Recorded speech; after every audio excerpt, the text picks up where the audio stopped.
Hello everyone, this is Captain Gidry, and today I'm going to be talking to you about my philosophy of leadership.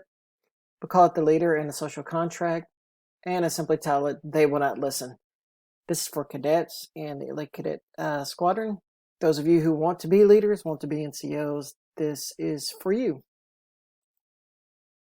Okay, so you want to be a leader in the squadron. So some things I'm going to talk about is, what is your resilience, the strong do survive, the same battles for all, and you can do it.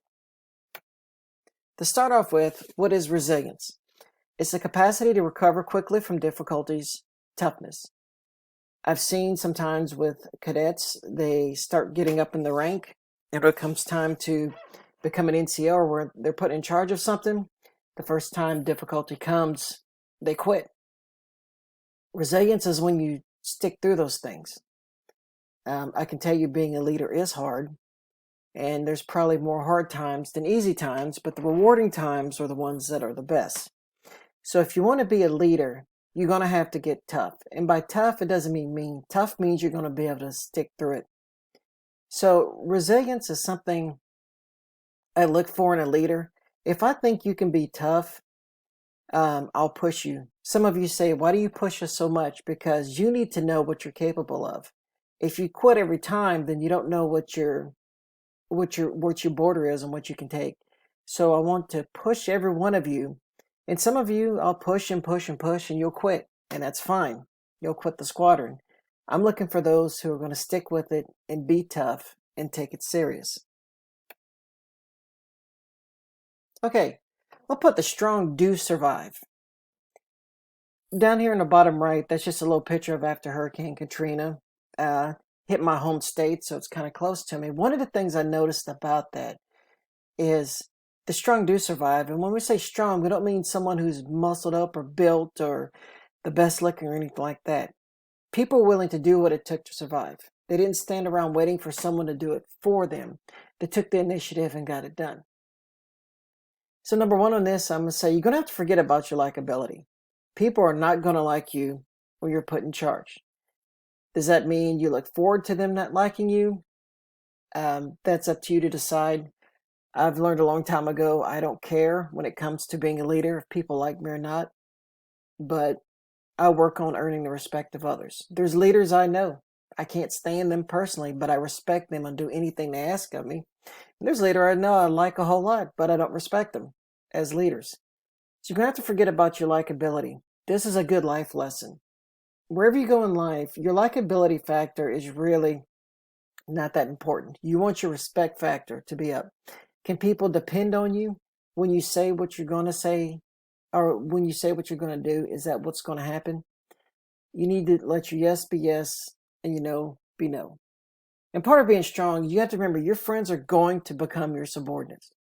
Your friends that you hang out with every day, your friends that you hang out with at their house, shoot hoops, whatever it is you like to do. When you become a leader, become that NCO, you're going to rise above others. And these are people you may have grown up with. But when you put on the uniform and you decided, hey, I want to be an NCO, that's what you become, their leader. And when they put on their uniform, they said, I chose to do this, and I'm going to listen to the rules that are above me. But on three, remember, you're not autocratic, which means you just don't make decisions without getting input. You want your subordinates' input, you want those above you input, and you want your peers, those that are equal to you's input. That's part of being strong. You listen to other people. That's part of survival. You listen to what others have to say. It doesn't mean you always do what they say, but you're willing to listen and take what they say to heart and decide if it's something you should do or shouldn't do. And number four, some of you may have seen some of these signs around the school.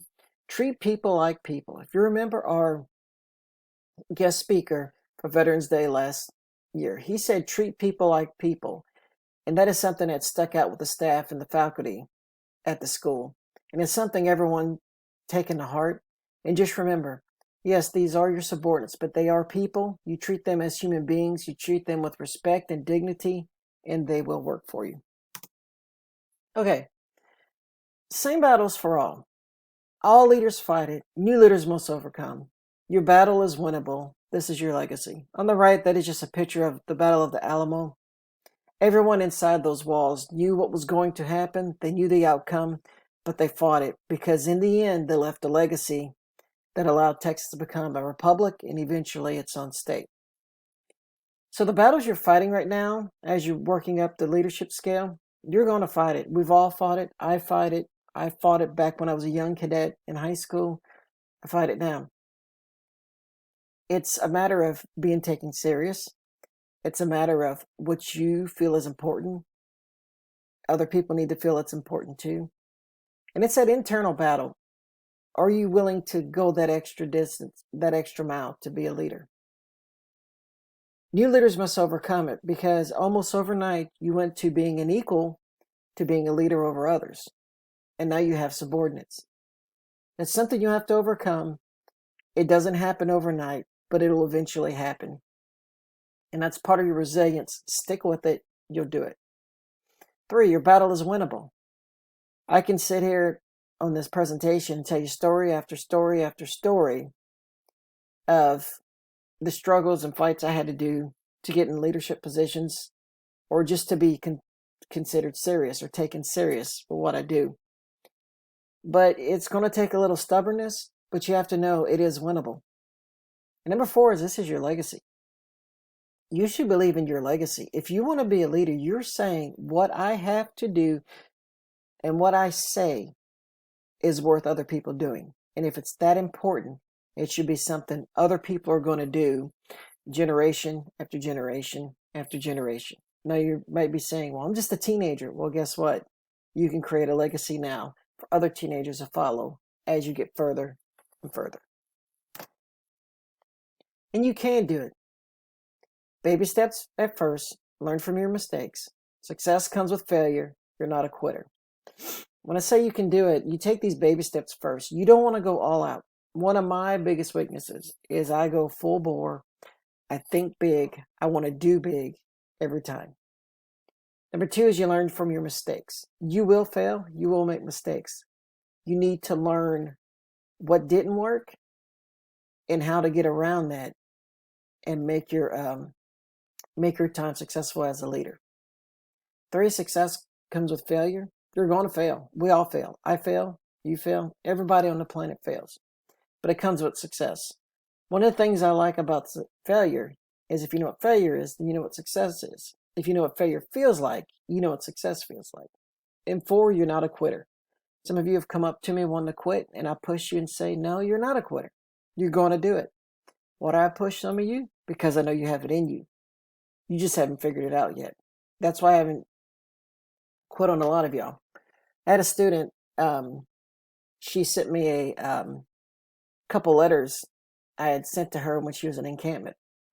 And it was just it really made me feel good to see that she kept this because I saw that it had some positive statements in it that I sent to her, telling her that she could do this. She was going to do great. She had things to learn, but I was depending on her to do it. And hopefully as she saw these old letters, that'll motivate her to keep going strong and to keep in the program. Okay, so this goes all down to your social contract. Everyone chose this path. When you said you was going to be in Civil Air Patrol, you agreed to follow by the rules, regulations of the squadron, of the group, of the wing, of national. Rules govern our decisions. You can't just go out there and make up things. We have rules we have abide by. Consequences are positive and negative. You can add positive consequences when your people are doing good, and negative consequences when they're not doing good. Now, negative consequences doesn't mean you go out and run them till they throw up just because they made a mistake. It may be that you have to hold off on something before you can, you may have to hold off on something to get better at it before you can push on. And the goal of a leader is to influence behavior. When you put those stripes on, you are influencing behavior. If you are not wearing your uniform correctly, you're influencing those underneath you's behavior, that they don't have to do it. If you're a high school cadet, you are a leader. Everyone looks up to y'all. The junior high cadets look up to y'all. When they see you not wearing uniform properly, they feel like they don't have to. When they see you getting in trouble or cutting up in class, they feel like they can do it. Remember, you chose to be in this class. There's not a draft or you get drafted into cap. No one forced you to do it. And because you in it, you should do your very best all the time. Okay, after watching this presentation and watching the videos on lock and the social contract, you're going to create a social contract between you and your subordinates. Your format is going to be 12-point Times New Roman double space. It'll be done in Google Docs. It'll have a title page which includes your name and your flight. The contract will have 4 expectations you have of your subordinates, and the contract will have 4 expectations you have to your subordinates.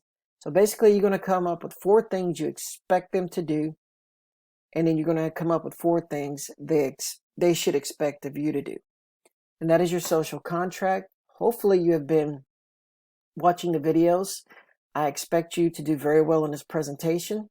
You'll be graded on grammar and format and thought. So if you come in and just give me just random sayings, or it just doesn't make sense, or I could tell you just try to cut and paste from somewhere, which I've got enough plagiarism programs, I'll know, you won't do that well.